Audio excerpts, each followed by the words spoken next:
d'où vient cette idée de construire et de vivre ensemble. C'est effectivement, ça vient du moment où on sort de l'école d'architecture et on voit que le milieu de l'architecture, le business de l'architecture, c'est du design, on dessine des bâtiments qu'on n'habite jamais, on dessine aussi des bâtiments qu'on ne construit jamais, c'est-à-dire que c'est toujours les autres qui les construisent, c'est toujours les autres qui les habitent, c'est jamais l'architecte. Donc nous, à la fin de l'école, on voulait pas, on n'avait pas envie comme ça sans réfléchir rentrer dans ce business sans avoir essayé nous-mêmes, avoir testé nous-mêmes ce qu'on dessinait, qu'est-ce que ça voulait dire et l'habiter. Donc c'était dès le départ cette idée de construire pour nous-mêmes, pour pouvoir expérimenter ce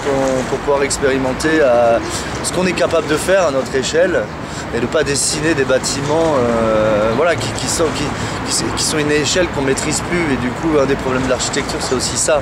C'est aussi on a l'impression que les architectes sont des gens qui ont un pouvoir sur le dessin du monde, parce qu'ils veulent toujours dessiner des projets plus grands.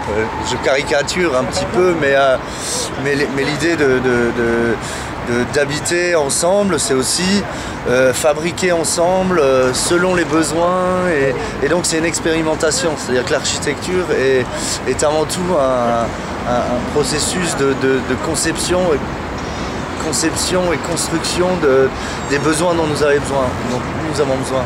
Donc nous, notre première expérience pour le diplôme d'architecture, ça avait été plutôt que de dessiner un projet virtuel, faisons un projet concret. Donc on avait trouvé une parcelle à Paris, petit terrain qui était inutilisé, et on s'est dit, on a négocié avec les propriétaires, qui étaient une institution publique, l'occupation de cette parcelle pour pouvoir fabriquer notre expérience et notre expérimentation. Et du coup, depuis cette premier essai, effectivement, on l'a vécu. C'est quelque chose, c'est un projet qui a été vécu de l'intérieur, et on se rend compte aussi de quelle manière on pense l'architecture, on la dessine, et comment on la réalise, et comment on peut la vivre aussi. Et donc c'est ça qui est intéressant, c'est de connaître tous ces éléments-là pour peut-être aussi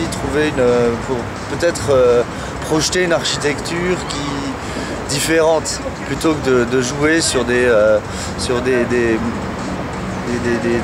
courants de tendances qui sont très visuelles, parce qu'aujourd'hui la société, on est tous couverts avec des images, et ces images nous détachent un peu de la réalité, quoi.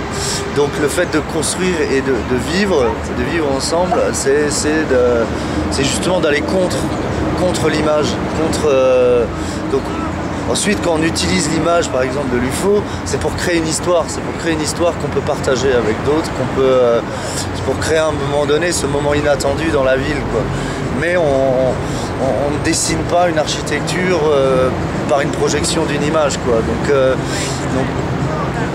quand on construit quelque chose, c'est très pragmatique dans les détails, dans la façon de fabriquer. C'est des choses très simples qu'on peut partager avec des gens qui ne savent pas construire, avec des gens qui n'ont pas des compétences en architecture forcément. Et donc on essaye de montrer que des groupes ensemble peuvent fabriquer eux-mêmes leur propre architecture. Donc ça fait un peu référence aussi les utopies des années 60 où il y avait des groupes autogérés, etc.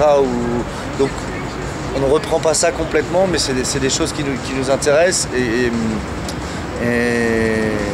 on voit que dans une société de consommation, où on devient aliéné à l'image, à la consommation, on peut aussi se mettre ensemble pour fabriquer des espaces intéressants et les partager avec d'autres.